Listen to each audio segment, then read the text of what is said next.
social construct. It is not a program. It is not delivering the work. It only speaks to your philosophy about trauma. And so when you really put the programs in place that's going to have them sit in that circle and sit in that space and deal with those issues that we saw the women in the video dealing with molestation when you were 5, dealing with the hurt and disappointment that you told your mother that he was doing this, and your mother did not believe you or didn't do anything about that. Those are just some of the snippets of the trauma work that we had to really have the women dig deep in the prison and sit with. And it has made a tremendous impact in NJDOC.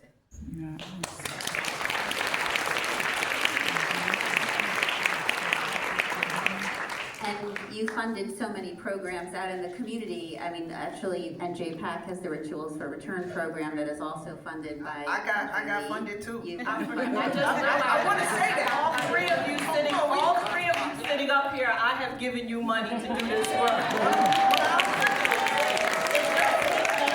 But there are other NJ Lead funded partners out there in the community, and when you have me, I will explain what NJ Lead is. Yes. Well, let's chat with Senator McKnight first, and then we'll come back to it. And you know, Senator McKnight has a nonprofit herself called Angela Cares, and I have to say, we're so grateful, and we know you care because only someone who cares would have helped bring this over the finish line. And we know how special you are, and we're grateful for you. So obviously you've been a powerful advocate for justice-involved individuals. So what else needs to be done here? Obviously we pushed this over the finish line, but you know, what else is needed so that we know that our justice-impacted women really have a chance for stability when they get home? Well, first of all, thank you so much for allowing me to be here. I left Trenton, had a voting session, so that's why I got here late, but by the grace of God, I got here to see the video. This is my second time seeing it, and I watched it, and there were some things that I didn't catch the first time that I caught the second time, so I need to watch it again. So the ladies up here already spoke about so much. The first thing, well, the second thing is to start within. Right? When they are incarcerated, we need to start the work. But prior to a woman being incarcerated, when a woman tells you or go to you, reach out to the police or call a DV organization or call their pastor or call whomever, that is the time when we need to look and begin to help. Right now, I'm dealing with a constituent who had to just leave her 4 children because of her significant other. He hasn't hit her yet. This is what she said. It's verbal and emotional. So she just left her children, and she is staying in a shelter. But she's called different agencies, and she still needs help. She lost her job because she's a federal worker. So she's part of the 350,000 Black women who lost their job. So when she lost her job, the income left. When the income left, she couldn't afford her rent, and then she got evicted. So she had to go and move back with her partner. But then she ran out and left her children. And today, she met with DYFS because the school called DYFS. So she texts me, and I have to call her when I get out of here, but I text her like, I'm going to call you. She needs permanent housing. She needs permanent housing. This woman left her children because of the partner. So when we talk about what else is needed, when someone comes to you, we need those resources. We need to cut the red tape, because why these organizations can't help her Number one, lack of funding, more funding. I will say we need more funding. Number two, believe her. Believe her. She left her children. I don't even want to know what she's going through right now. But she does not want to be harmed. But she does not have a place for her children. So I'm praying that I can get her some resources. And then if someone gets in prison, we need to begin to help. I know Dr. Davis, she has programs that she has developed when she was incarcerated, and now she's helping people. And as a state, we need to contract with her. We need to contract with Cass and others because they know the work. They understand. Some women won't pour into you because they may feel like they're being judged. But when women have had that same card, they understand. And for us who don't understand, we need to use empathy. Yes. We need to use compassion. So from a state perspective, we need to pour more money into this trauma-informed, but we need to give the money to organizations that are actually doing the work. Yes. Because there are many, they are getting the money, the millions of dollars, and the work is not getting done. But when you have grassroots organizations here, they can't even get $1,000, and they know how to do the work. So cutting back the red tape, and I appreciate you, Doctor, for cutting back the red tape and giving these women money to help other women. And then we need to cut the red tape on when they come out and say, I need help. We need to be able to give them housing. We need to be able to give them health care. We need to be able to do expungements. And that's another piece of legislation that Governor Murphy signed that we fought for. Because if you're out and you can't get a job because you're wrecked, you can't get housing. So you know the word exception, we need to have exceptions to the rule due to the mitigating factors that now the judges are using to get these women released. Yes, please. So, thank you, Senator, because you and I spoke about this when we were on the Zoom call, and, you know, I have a big aversion for the fact that there are too many organizations out there getting large dollars, state dollars, and are not doing the work. Let's just call it out. They are not doing the work, and they're not doing the work in the communities that need the work done. We're on social media telling everybody how we're doing the work. We are pimping people's pain, but we're not doing the work.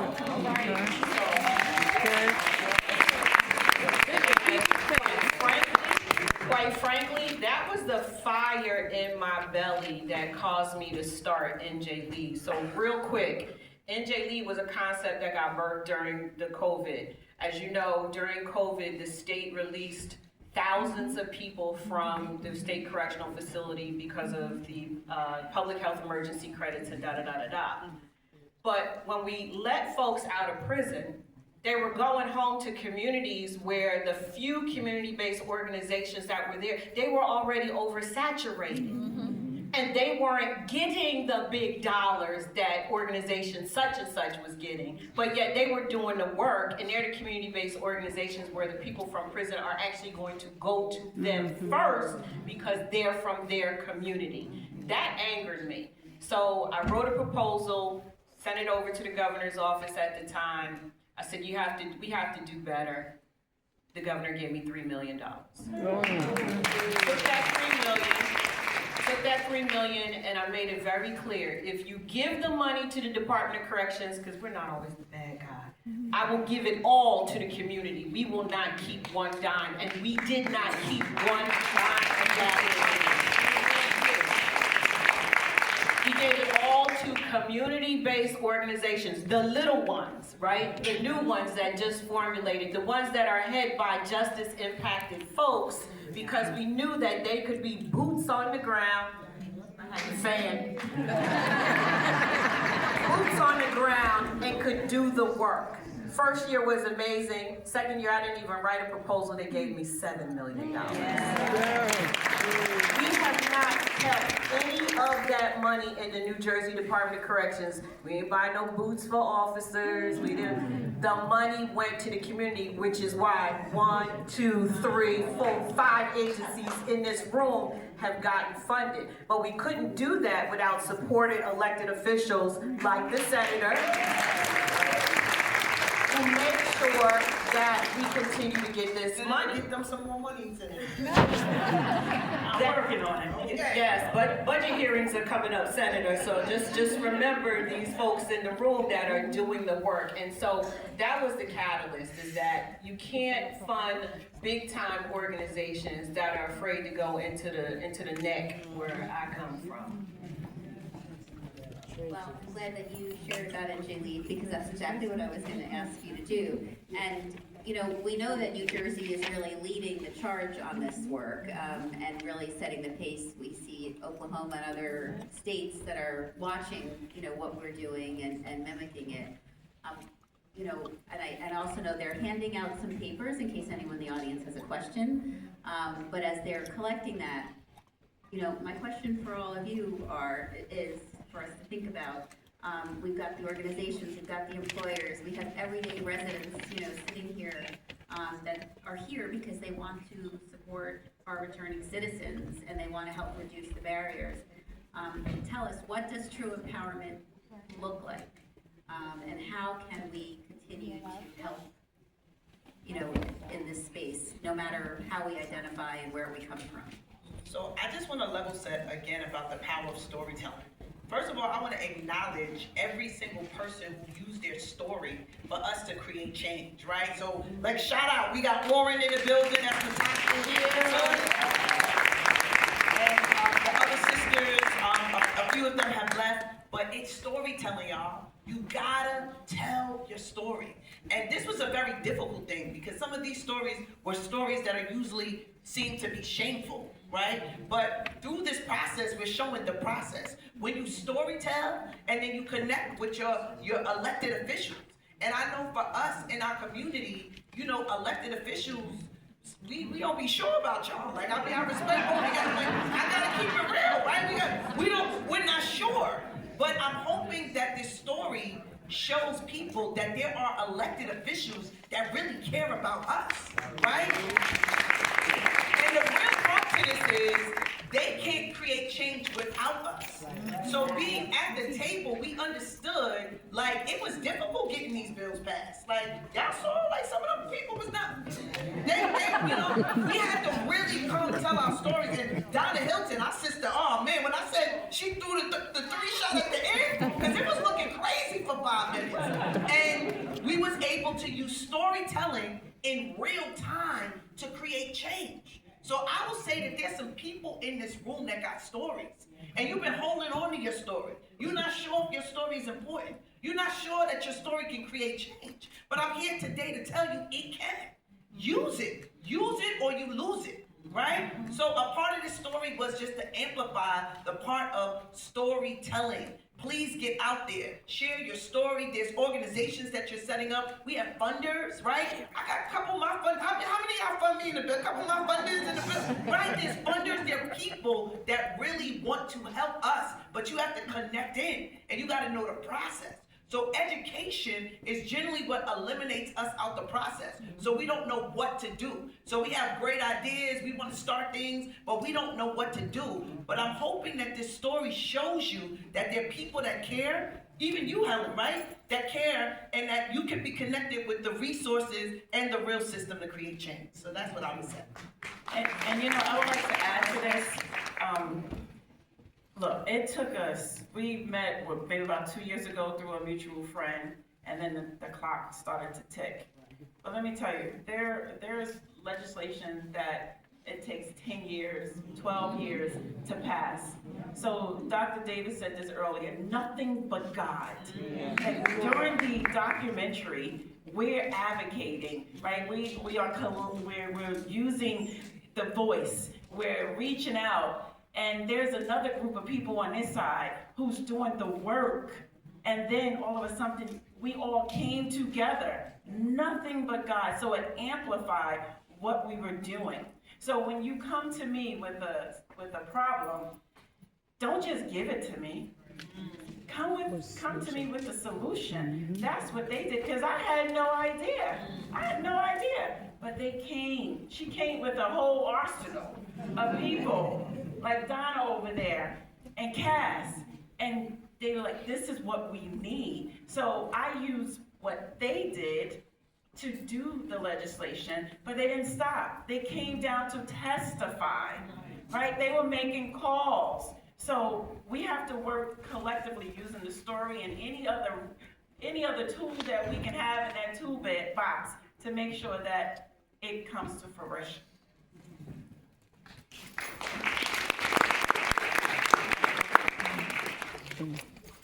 So empowerment isn't just a word. You know, empowerment is also an environment. You can't empower women and then send them back to the same conditions that disempowered them. So, you know, that means stable housing. A lot of my empowerment started while I was incarcerated. My mom answered the call every time when I called. You know, my nieces, you know, didn't forget about me. You know, my sister, they took care of, my village took care of my son. You know, they kept me empowered, you know, because I knew I was coming back to love. It wasn't all peaches and creams, clearly, you know, I've come from some brokenness. But this is what my empowerment looks like for me. So providing an employment opportunity, helping a sister apply for an application, being in spaces where you know you're the plug and you can connect them to resources without them even having to ask. You know, offering me a ride if I need to get to the job. You know, those are things that are tangible that really hold more truth in our walk. You know, and just hire her. Don't judge her by her past. You know, give her the opportunity to show up in her best authentic self. Pray for her. You know, take her hand and don't just walk behind her, walk alongside her, you know, and just continue to just rally around her.